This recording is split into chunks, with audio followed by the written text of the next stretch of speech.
Komar made a grave mistake underestimating the humans' ruthlessness once before. A mistake Supreme Commander Vortis swore on his life to never repeat again as he gazed at the puny Terran ships violating Komar's space. "Destroy those pesky human gnats, leave none alive. Let this serve as a reminder of Komar's supremacy," Vortis snarled, slamming a fist on his command console. His mind flashed back to the laughably easy conquest of Earth, the primitive apes' feeble defenses crumbling pathetically against the Empire's might. This would be a mere pest control operation, swatting flies. The humans were outgunned and outmatched. Nothing had changed. A bridge officer reported weapons locked on the human vessels. Vortis sneered, relishing their impending demise. The Terrans would regret this foolish incursion. He watched the lead ship expectantly, waiting for it to turn tail and flee like a whimpering dog. Any moment now. To Vortis's outrage, the Earth ship held course, not even flinching as a hail of Komar plasma bolts ripped through space around it. A panicked sensor operator shouted that the humans were charging weapons, shields raised. Impossible, Vortis thought, refusing to believe the reports of the Terrans' upgraded technology, improved tactics. And yet the proof was before his eyes as the lone human warship brazenly returned fire, blasts rocking Vortis's ship, alarms wailing. Enraged beyond measure, Vortis hammered the intercom. "This is Supreme Commander Vortis. All ships converge on the Earth vermin. I want them obliterated, wiped from existence. Leave no trace of their repulsive presence in our space. Crush them like the insignificant pests they are." Wave after wave of warships, an entire Komar battle fleet, bore down on the handful of human assailants. There would be no escape this time. On the bridge of the UES Defiance, a bead of sweat rolled down Captain Kennedy's brow. Komar ships swarmed the viewscreen, a sea of hostile contacts. His knuckles whitened on the armrest. It couldn't end like this, not after coming so far. The Komar had to pay for the atrocities inflicted on Earth. Humanity needed more time to rebuild, fortify their smoldering homeworld. Kennedy had one card left to play, a last-ditch gambit. Stealing his nerves, the captain prepared to do the unthinkable, threaten Komar civilians just as human civilians were massacred mercilessly in the invasion. The Defiance and her escort leaped to FTL, Komar weapons fire strobing through their previous position a millisecond later. Vortis bellowed with rage, disbelief warring with grudging respect for the brazen Terran scum who dared strike at the Empire's heart. The creatures were even bolder than before, exploiting Vortis's brief hesitation, a mistake he vowed to never repeat. Next time, he would show no mercy, no restraint. The Komar fleets rushed to the defense of the core worlds, the Supreme Commander's fury propelling them to reckless speeds. In orbit of Kamaria Prime, chaos reigned as human warships appeared as if by magic, weapons trained on the glittering cities below. Evacuation alarms howled, Komar citizens abandoning homes and vehicles in a mad dash for shelter. They remembered the footage from Earth all too well. Terrified screams filled the streets at the sight of blocky human vessels filling the skies like avenging demons. All new bloody retaliation for the sins committed against Earth was finally at hand. The reckoning had come on swift human wings.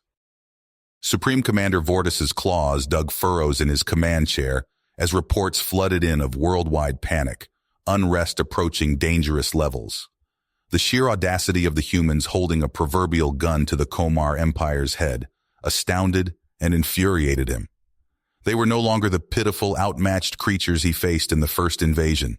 No, these were warriors, hardened by loss and driven by vengeful purpose. Through gritted teeth, Vortis patched a transmission to the Earth flagship, an invitation to parley flashing across the screen. Never again would he make the mistake of underestimating human resolve. Never again. Supreme Commander Vortis glared with barely concealed contempt at the humans sitting across from him in the sterile, unadorned conference room aboard the Komar flagship. The human Captain Kennedy returned his gaze unflinchingly, a slight curl of the lip, the only indication of the simmering hatred that Vortis was sure burned within the man.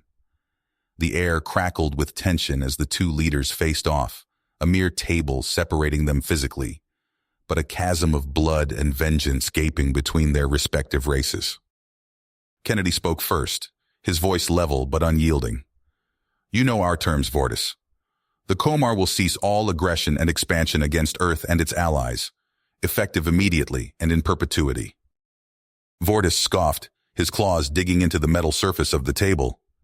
"You presume to dictate terms to the Komar Empire? You, a member of a technologically inferior species scrabbling in the dirt on your pitiful homeworld?" A ghost of a smile flickered across Kennedy's face. "Appearances can be deceiving, as you're about to learn." The human captain pressed a button on the small device in his hand, and a hologram flickered to life above the table, displaying schematics and specifications that made Vortis's blood run cold. If this data was accurate, the humans had somehow developed a weapon of unimaginable destructive power, capable of annihilating entire solar systems. And according to the fleet dispositions displayed, several of these monstrous devices were currently trained on the Komar homeworld. Vortis shook his head in disbelief, unwilling to give credence to such an outlandish claim. Impossible. A bluff. The humans could never develop such advanced technology. Kennedy leaned forward, his eyes hard. "Scan our ships. See the truth for yourself." With a curt nod to his subordinates, Vortis ordered a full sensor sweep of the human fleet. Long minutes crawled by as the scans were analyzed and reanalyzed, each confirmation driving a spike of dread deeper into Vortis's guts. The data was irrefutable. The humans did indeed possess a doomsday weapon, and it was aimed squarely at the heart of the Komar species. Vortis's claws gouged furrows into the tabletop as the full magnitude of his miscalculation crashed over him. He had badly underestimated human grit, dismissing them as the same broken species the Komar had so easily crushed before. But defeat had not broken humanity. It had reforged them into something new, something dangerous. Kennedy's voice jolted Vortis from his thoughts. "You need proof? You'll have it." The human tapped another command, and the hologram shifted to a live feed. Vortis watched in mute horror as one of humanity's dreadnoughts unleashed an incandescent lance of energy at Zurus, an uninhabited Komar moon. In an instant, the satellite was simply gone, vaporized down to its constituent atoms, with a violence that defied comprehension. The assembled Komar were stunned into silence, the magnitude of the threat they faced slamming home with sickening clarity. Vortis could taste bile rising in his throat as he met Kennedy's implacable gaze. There was no choice, no alternative. The humans had the power to exterminate Komar civilization with the push of a button. Refusal meant extinction. Slowly, as if the words were being dragged over broken glass, Vortis ground out, "We agree to your terms. A formal armistice will be drafted and signed immediately. The Komar Empire hereby surrenders to Earth unconditionally." The words tasted like ashes on Vortis's tongue. Kennedy nodded, no trace of triumph in his bearing, only steely willpower. "There will also be a human peacekeeping force stationed in Komar space to ensure the terms are upheld and prevent any backsliding. You will offer them your full cooperation. Any hint of treachery or renewed aggression will be dealt with swiftly and permanently. Humanity will never again be at your mercy." Vortis's throat worked, fury and humiliation warring within him as he nodded jerkily. How far the Komar had fallen, to be dictated to by their former slaves, a yoke of human devising now fixed securely around the neck of his species. As the human ships began to withdraw, leaving behind their watchdogs to guard against Komar duplicity, Vortis fought to master his rage. The humans had outplayed him, and the balance of power had shifted seismically in their favor. But this was not over. Vortis would bide his time, accede to the humiliating terms, for now. But he would never stop searching for a way to throw off the human shackles and restore the Komar to their proper place as the superior species. The humans would learn that underestimating Komar perseverance was just as grave a mistake as he had made. Vortis would make sure of it. Kennedy allowed a grim smile as Earth swelled to fill the view screen, his fleet returning to a hero's welcome, their impossible victory sending shockwaves throughout the galaxy. The mighty Komar brought low, an end to their campaign of conquest and expansion at last. It was almost too much to hope for. But even as the celebrations began, Kennedy couldn't shake the cold certainty that this was not the end. The Komar would not accept subjugation indefinitely. They would scheme, conspire, and plot to overthrow human hegemony at every turn. This was not peace, merely a ceasefire in a cold war that could reignite into a fight for survival at any moment.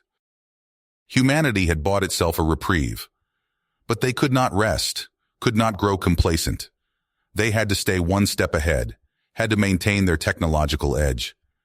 The alternative was too terrible to contemplate. Kennedy knew all too well the price of underestimating the enemy. Earth was still free, but the struggle was a long way to go. Kennedy stood at the viewport of his new office, gazing out at the gleaming spires of the Komar capital. The promotion to admiral still felt strange, a heavy weight on his shoulders, but he knew the importance of his role here on the Komar homeworld. He had to keep a close eye on Vortis and the rest of the Komar leadership. "Sir, the latest reports on the demilitarization efforts," his aide said, handing over a datapad. Kennedy scrolled through the information. Warships confiscated, weapons caches dismantled, military facilities repurposed. But something didn't sit right. The Komar were complying too easily. "Schedule another round of surprise inspections," Kennedy ordered. "I want to be certain they're not hiding anything." As Kennedy walked the streets of the Komar capital, he couldn't miss the glares from the locals. Resentment simmered just beneath the surface. He overheard snippets of conversation in the Komar language. "Human oppressors, and we'll show them." Back at headquarters, reports landed on Kennedy's desk. A human patrol ambushed on the outskirts of the city. Critical infrastructure sabotaged at a power plant. Kennedy confronted Vortis about the attacks. The Komar leader's face was a mask of innocence. "Merely the actions of a few misguided individuals," Vortis assured him. "They do not represent the Komar government or people." But Kennedy wasn't buying it. He could see the gleam in Vortis's eyes, the barely concealed satisfaction. To counter the growing unrest, Kennedy launched new initiatives. Joint human Komar crews worked to rebuild damaged colonies. Cultural exchange programs brought the two species together. Kennedy toured a newly opened school where human and Komar children learned side by side. He watched a young Komar girl excitedly showing her human friend how to use a Komar computing device. "Look at that," Kennedy said to his aide. "There's hope for the future." But while Kennedy focused on building bridges, Vortis worked in the shadows to tear them down.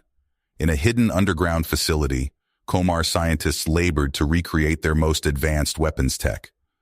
Vortis pored over schematics, searching for a way to neutralize the humans' planet-killer weapons. "Supreme Commander," a subordinate reported, "we've successfully diverted another shipment of restricted materials past the human patrols." Vortis nodded in satisfaction. Soon they would be ready to throw off the human yoke. But Kennedy was no fool. His network of informants brought him word of suspicious activity, banned materials moving under cover of night, unusual energy readings from abandoned military bases. "I want a surprise inspection of this facility," Kennedy ordered, pointing to a location on the map. "Now." Vortis received word of the impending inspection moments before the human team arrived. Panic gripped him. If the humans discovered what was hidden there, all would be lost. "Destroy it all," Vortis commanded, "and make sure there are no survivors to tell the tale." When news reached Kennedy of the tragic accident that claimed the lives of the inspection team, his blood ran cold. This was no accident. This was an act of war. Earth erupted in outrage. Kennedy faced the cameras, his expression grim. "We demand full access to all Komar facilities for a thorough investigation," he stated. "Failure to comply will result in serious consequences." As human forces went on high alert, Vortis knew his time had run out. The humans were closing in. He had to act now, before Kennedy uncovered the full scope of the rearmament efforts.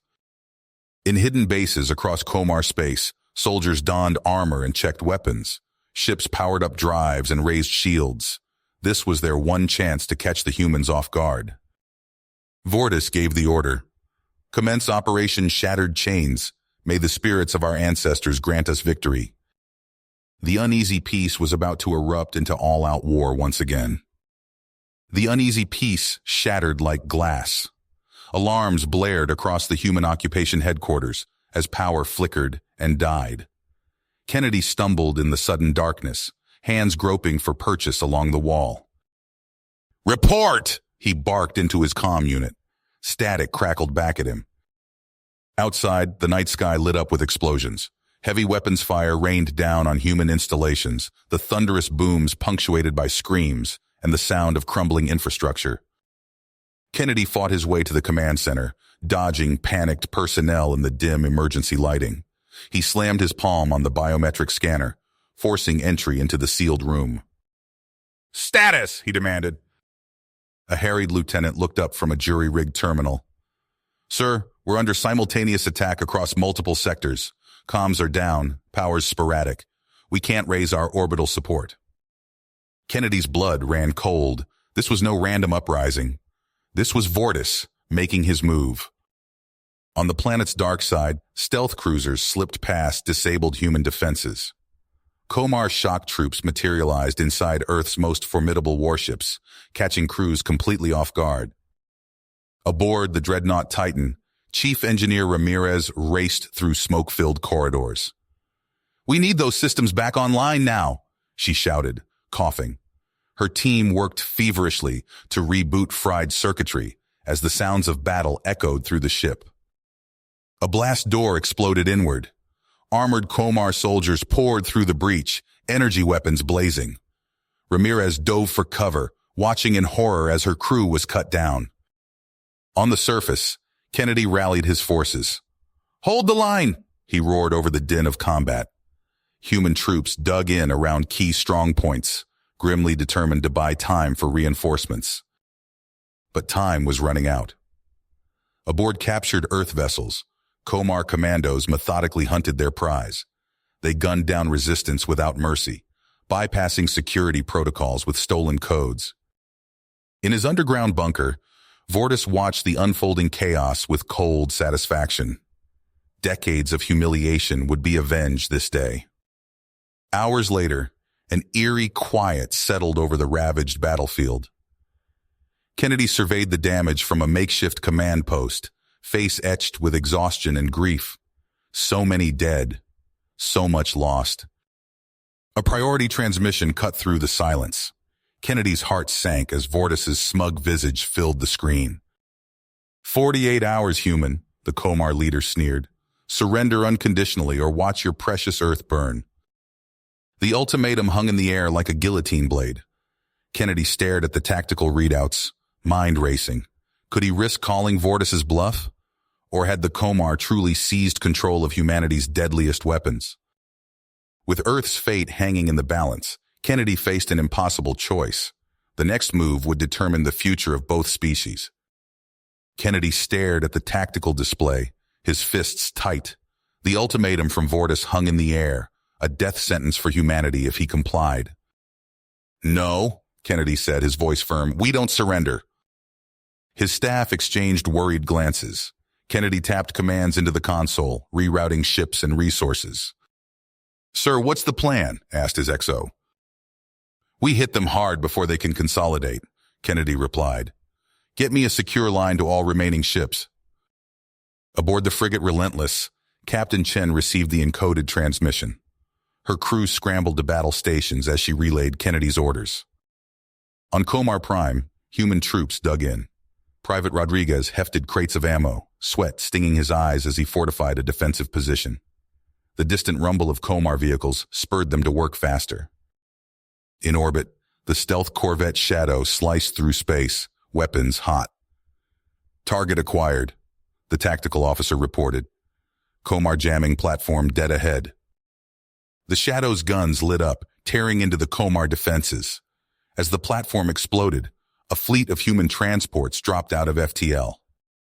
"All units commence hot drop," barked the fleet commander. Troop carriers plunged through the atmosphere, met by a hail of Komar fire. Marines strapped into drop pods, faces grim as they prepared for a brutal landing. In his command bunker, Vortis snarled in frustration. "The humans refuse to yield. Activate the captured weapons." Komar technicians input commands, targeting human settlements. Energy readings spiked as the doomsday devices powered up. Kennedy's forces struck back hard. Swarms of combat drones filled the sky, hammering Komar positions. Artillery fire rained down, cratering the landscape. Armored units smashed through defensive lines, pushing towards stockpiles of human weapons. Casualties mounted on both sides. A human tank column went up in flames. Komar fighters fell from the sky. The battlefield was chaos, littered with the dead and dying of both species. In a hardened server room, Komar cyber troops unleashed their secret weapon. The AI virus wormed its way into human networks, corrupting systems. "Sir, we're losing control," shouted a panicked technician. "Automated defenses are turning on our own troops." Kennedy's blood ran cold as reports flooded in of friendly fire incidents. But even as systems crashed around them, a team of human coders fought back. "Isolate the infected nodes," ordered the lead programmer. "Deploy countermeasures." For agonizing minutes, the battle raged in cyberspace. Then, with a final keystroke, the virus was purged. Both sides paused, regrouping and assessing. The lull was short-lived. Vortis seized his chance, targeting Kennedy's HQ with a captured superweapon. The energy beam lanced down from orbit. "Shields up!" Kennedy bellowed. The brave crews of 3 human destroyers interposed their ships, taking the brunt of the blast. Their sacrifice saved Kennedy, but at a terrible cost. With options dwindling, Kennedy made the hardest call of his career. He redirected his remaining ships on a kamikaze run against the Komar-held superweapons. "It's been an honor," said the captain of the lead ship before cutting communications. The human vessels slammed into their targets at relativistic speeds. Titanic explosions lit up space as the doomsday weapons were destroyed. In the aftermath, both sides reeled. Kennedy surveyed his battered forces. They had one last card to play. "All units," Kennedy transmitted, "prepare for final assault on Vortis's command center." Human troops readied themselves for what might be their last fight.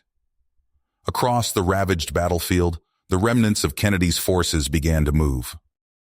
"Converge on Vortis's command center." The air crackled with tension as troops readied weapons and checked equipment one last time. But before Kennedy could give the order to attack, his comm unit buzzed. A message from Vortis flashed across the screen. Kennedy's eyes widened as he read the Komar leader's ultimatum. 12 hours to evacuate or face annihilation," Kennedy muttered, teeth clenched. He looked up at his haggard staff. "Options?" His XO shook his head. "Sir, we're spread too thin. If Vortis still has those doomsday weapons." Kennedy nodded grimly. He keyed his comm. "This is Admiral Kennedy. All units, initiate Operation Exodus. I repeat, begin phased withdrawal from Komar space." As evacuation orders spread, Kennedy huddled with a select group of officers. "While we withdraw, I want our Komar allies to infiltrate Vortis bunker. We need those weapons neutralized." In the depths of Vortis's underground fortress, alarms blared. Security Chief Zack sprinted down a corridor, barking orders into his comm. "Intruders in Sector 7, all units converge." Loyalist Komar troops, disguised as Vortis's forces, ambushed a patrol. Energy weapons flashed, and bodies hit the floor. The infiltrators pressed deeper into the complex. Vortis paced in his command center, watching security feeds. "How did they penetrate so far?" he snarled. "Deploy the Praetorians! Kill them all!" Black-armored elite guards swarmed through the base. They cornered a group of infiltrators in a cargo bay. A vicious firefight erupted, crates exploding as stray shots found volatile materials. The Loyalists fell back, leaving their dead behind. More Praetorians converged, hunting the intruders room by room. In a dim maintenance tunnel, the last infiltration team crept toward their objective. They could hear the sounds of battle echoing through the base. "We're almost there," the team leader whispered, "just beyond that bulkhead." They planted breaching charges and took cover. The explosion rocked the tunnel, and they surged through the gap. But Vortis was ready. A wall of Praetorians opened fire, cutting down the infiltrators in seconds. As the last human ally fell, Vortis allowed himself a cold smile. He turned to his weapons officer. Prepare to fire on the human bases. Let's see if Kennedy will call our bluff. In his makeshift command post, Kennedy received the news of the failed infiltration. He slammed a fist on the console, mind racing. Sir, a technician called out, we've detected energy buildup in the Komar weapon systems. They're powering up. Kennedy's face hardened. Initiate Operation Blackout, now! Across Komar space, human technicians worked feverishly. They overloaded power grids, creating massive energy surges that raced through antiquated Komar infrastructure. In Vortis's bunker, alarms shrieked. What's happening? He demanded. Our weapon controls are going haywire, an officer shouted. We're losing targeting lock. Vortis snarled and shoved the Komar aside, furiously working the controls himself. But it was too late. The electromagnetic cascade had fried the delicate firing systems. In desperation, Vortis keyed in his self-destruct codes. If we can't have victory, neither will the humans. As Vortis's bunker erupted in flames, Kennedy watched from a transport ship. The majority of his forces had escaped, but at a terrible cost. Most of his fleet was gone, his army in tatters. Status report, Kennedy ordered, his voice weary. His XO handed him a datapad. Sir, we've lost over 70% of our combat strength, but we denied Vortis most of the superweapons. Kennedy nodded, staring out at the stars. They'd survived this battle, but the war was nowhere near the end. Somewhere out there, Vortis still lurked with his loyal followers. And who knew what other doomsday weapons remained hidden in the vast expanse of Komar space? The transport's engines hummed as it accelerated away from the ravaged planet. Kennedy squared his shoulders, already planning their next move. Kennedy stood before the holodisplay, his face illuminated by the flickering tactical readouts. The remnants of his once mighty fleet glowed as tiny specks against the vastness of space. He tapped a command, zooming in on Komar Prime. Status report, he barked. Lieutenant Commander Reeves stepped forward, her uniform creased and stained. Sir, we've lost contact with Outpost Gamma. That leaves us with only 3 functional ground bases. Kennedy's teeth clenched. He'd known the situation was bad, but seeing the numbers laid bare sent a chill through him. And our space assets? The Intrepid and Valiant are combat-ready. Relentless and Defiant can fly, but their weapons systems are fried. Everything else is scrap. Kennedy nodded, his mind racing. They couldn't hold out much longer, not against Vortis and his fanatical followers. Assemble the War Council, he ordered. We need options. An hour later, Kennedy sat at the head of a battered conference table. The faces of his remaining commanders stared back at him, exhaustion etched into every line. Gentlemen, we're out of time, Kennedy began. Our position here is untenable. We need an exit strategy. Colonel Hansen, his arm in a sling, spoke up. Sir, with all due respect, we can't just abandon Komar Prime. Not after everything we've sacrificed. Kennedy's eyes hardened. And what would you have us do, Colonel? Fight to the last man. We don't have the numbers or the firepower to hold this world. Silence fell over the room. Kennedy looked at each of his officers in turn. I know this isn't what any of us wanted, but we have a responsibility to the men and women under our command. We pull out now, while we still can, or we risk losing everything. Reluctant nods followed. Kennedy leaned forward, his voice low and intense. Now, here's how we're going to do it. The next day, Kennedy stood before a camera, his uniform crisp and spotless. Behind him, screens displayed troop movements and bombardment simulations. People of Earth, he began, his voice booming across the airwaves. Today marks the beginning of the end for Vortis and his band of terrorists. Our forces are mobilizing for a final, crushing assault that will rid this world of their scourge once and for all. As Kennedy spoke, transports began lifting off from hidden staging areas. They climbed into the sky, ostensibly headed for strategic targets. In reality, each ship was packed with evacuating troops and equipment, their true destination the edge of the system. In his command bunker, Kennedy oversaw the intricate dance of deception. Holographic projections maintained the illusion of a massive troop buildup, while the real forces slipped away undetected. A lieutenant burst into the room. "Sir, orbital sensors have picked up Vortis's strike force. They're moving to intercept our bombardment fleet."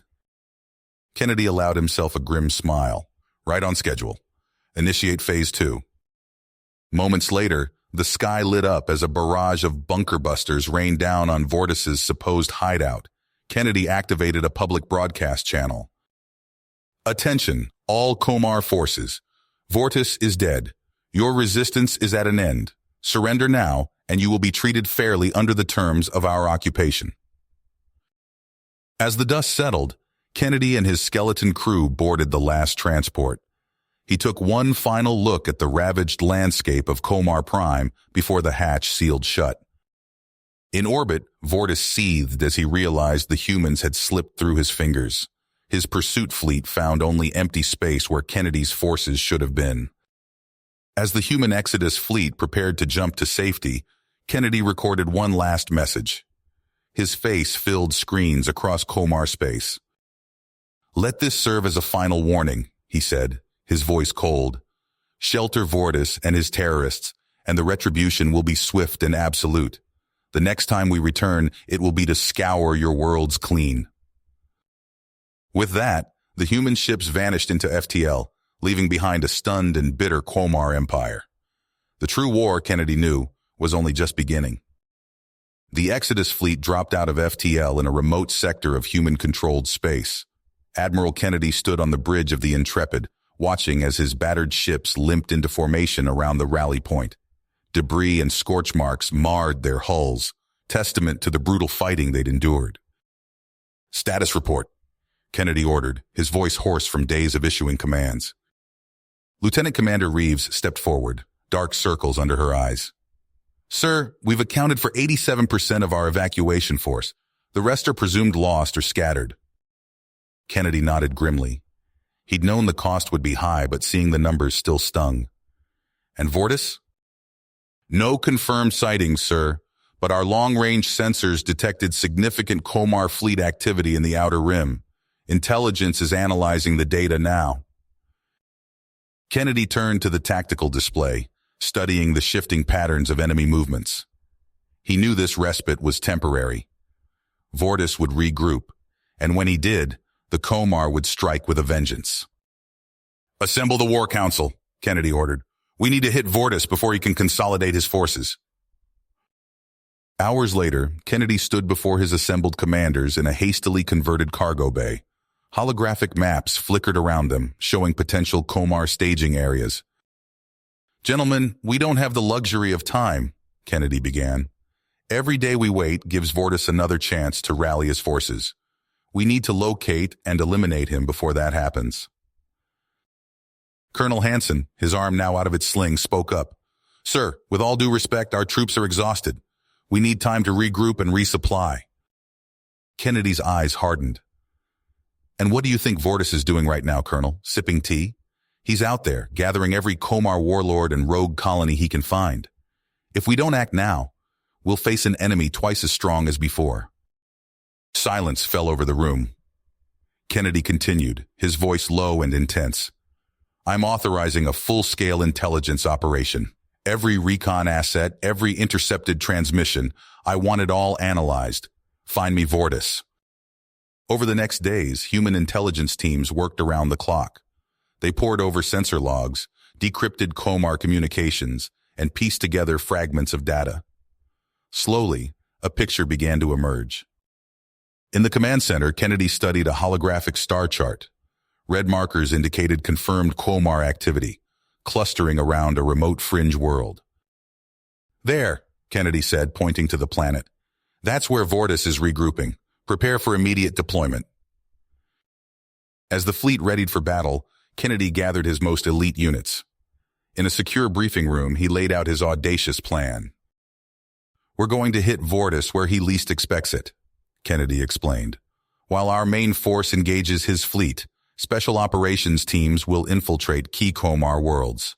Your mission: deploy area denial ordnance and cripple Vortis's support structure." The assembled commandos listened intently, as Kennedy detailed the operation.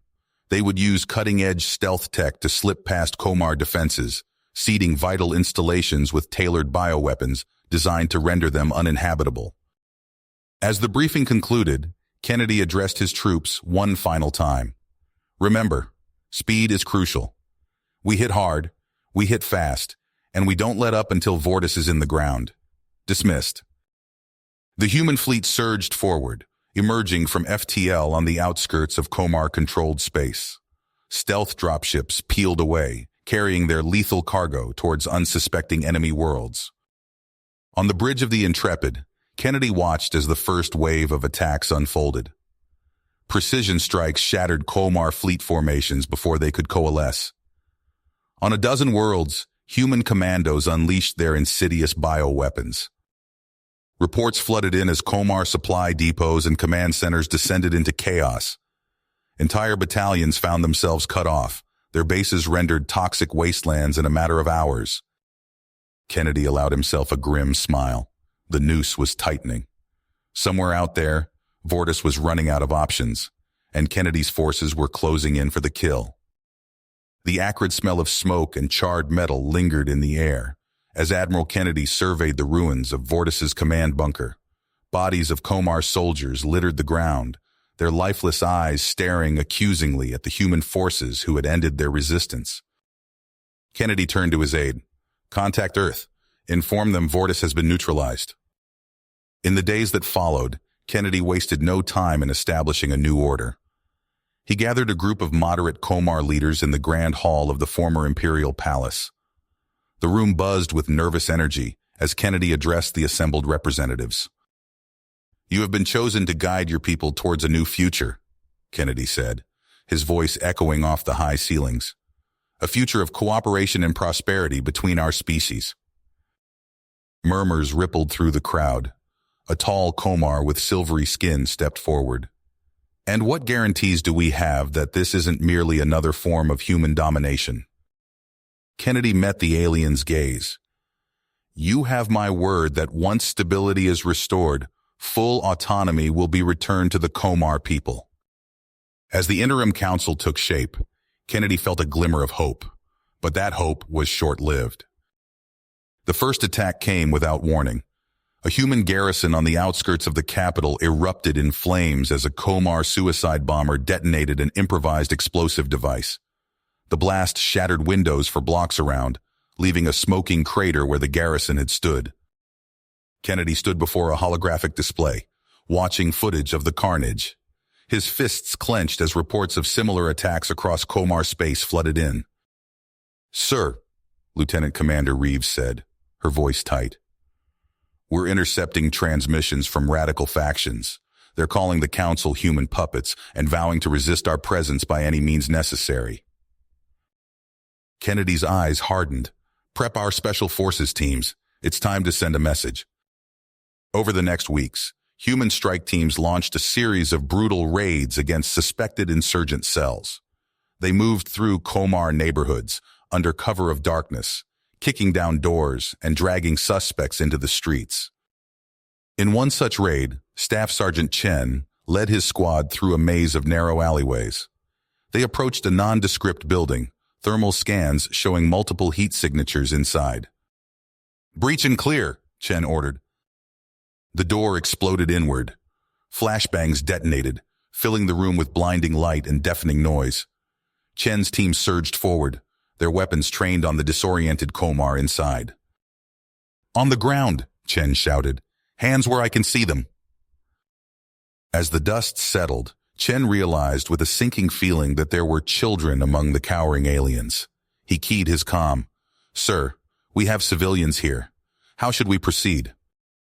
There was a long pause before Kennedy's voice crackled through. "Detain everyone.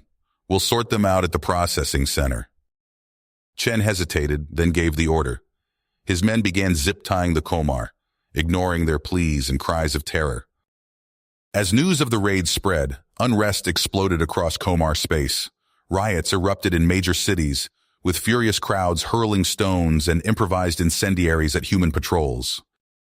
Kennedy watched the chaos unfold from his command center, a deep furrow etched in his brow. He turned to the gathered Komar council members, their faces a mix of fear and accusation. "This isn't working," Kennedy admitted. "We need a new approach." In the months that followed, Kennedy shifted gears. Human aid workers poured into Komar space, bringing with them food, medical supplies, and the promise of a better future. Construction crews worked around the clock to rebuild shattered infrastructure. On the planet of Nexthal, Kennedy toured a newly constructed hospital. He shook hands with Komar doctors and nurses, smiling for the cameras as he promised continued support. But even as some Komar began to embrace the new era of cooperation, others remained steadfast in their resistance. In the shadows, radical factions plotted their next move. The bioweapon strike came without warning. A human aid convoy carrying supplies to a refugee camp suddenly veered off course. The trucks plowed into crowded marketplaces, spewing clouds of toxic gas. Kennedy stood before a row of screens, each displaying scenes of horror from across Komar space. Bodies littered the streets, human and Komar alike writhing in agony as the bioweapon took its toll. "How many?" Kennedy asked, his voice barely above a whisper. "Current estimates put the death toll at over 50,000, Reeves replied, "and climbing." Kennedy's face hardened into a mask of cold fury. He turned to his staff, his voice like ice. "No more half measures, no more compromise." In a public broadcast, Kennedy announced the dissolution of the Komar Council and the imposition of direct human rule. Curfews were enacted, and entire city blocks were cordoned off as human forces conducted house-to-house searches. In the Komar capital, Kennedy watched from an armored vehicle as human troops herded sullen crowds through checkpoints. The streets echoed with the sound of boots on pavement and the occasional burst of weapons fire. A young Komar woman broke from the crowd, rushing towards Kennedy's vehicle with something clutched in her hand. Human soldiers reacted instantly, their weapons snapping up. "Wait!" Kennedy shouted, but it was too late. The crack of gunfire split the air, and the woman crumpled to the ground. As the dust settled, Kennedy saw what she had been holding. Not a weapon, but a data pad with a petition for peace. As night fell, the city burned. Fresh attacks rocked human positions, while riots consumed entire districts. Kennedy stood atop a fortified command post, watching the flames paint the sky orange. Lieutenant Commander Reeves approached, her uniform stained with soot. "Sir, we can't hold them back much longer. What are your orders?" Kennedy stared out at the chaos, his mind racing. The weight of command had never felt heavier. He knew that what he decided next would shape the fate of two species for generations to come. Kennedy turned away from the chaos below, his face a mask of stone. He strode purposefully through the command post, officers scattering in his wake. "Prep the Intrepid for immediate departure," he barked. "We're returning to Earth." Days later, Kennedy stood before the tribunal, surrounded by grim-faced military and political leaders. The air hung heavy with unspoken tension. "Gentlemen," Kennedy began, his voice steady, "we face an unprecedented crisis. Our current strategies have failed. The Komar insurgency grows stronger by the day." He tapped a control, and horrific images flashed across the view screens. Human outposts reduced to smoking ruins, streets littered with bodies. If we continue on this path, we're looking at an endless war of attrition, one that will bleed us dry. A murmur rippled through the room. Kennedy pressed on. "I propose a final solution. Total depopulation of the Komar homeworlds." Shocked silence fell. Then chaos erupted. "You can't be serious!" General Hawthorne shouted. "That's genocide!" Kennedy's eyes flashed. "And what would you call what they're doing to us? To the civilians under our protection?" He brought up new images. Komar extremists executing human aid workers, bombs tearing through refugee camps. "Every measure we've taken has only fueled their hatred. As long as Komar enclaves exist, this cancer will spread." The debate raged for hours. Kennedy laid out the cold calculus: endless guerrilla war or one decisive stroke. "If we do this," Admiral Chen said quietly, "we'll be branded as monsters." Kennedy nodded. Perhaps, but we'll be alive to bear that burden. In the end, the vote was cast. Kennedy's plan was authorized. Aboard the Intrepid, Kennedy gave the order. Target the Komar colony on Nix 9. Fire when ready. The bridge crew worked in tense silence. Then, a blinding flash lit up the view screen. Where Nix 9 had been, only a smoldering crater remained. Kennedy's voice was ice. Broadcast on all frequencies. This is Admiral Edward Kennedy. You have 48 hours to surrender unconditionally. Failure to comply will result in the complete annihilation of all Komar worlds. The response came swiftly. Komar extremists launched a wave of suicide attacks against human installations. Riots consumed Komar cities as civilians raged against capitulation. Kennedy watched the reports flood in, his face carved from granite. As the deadline approached, he turned to his communications officer. Send the evacuation order to our Komar allies. Then, execute Protocol Omega. The next weeks were a waking nightmare. Kennedy stood on the bridge watching world after world vanish in atomic fire. The bioforming arrays did their work with horrific efficiency, scouring planets down to bedrock. When it was over, Kennedy retreated to his quarters. He stared at his reflection, seeing a stranger looking back. They had won, but the cost... You have reached the end of the story. If you enjoyed this story and want to support us, please leave a like and subscribe to our channel. And for every comment that says 88, I will heart every single one of them. Thank you for your time.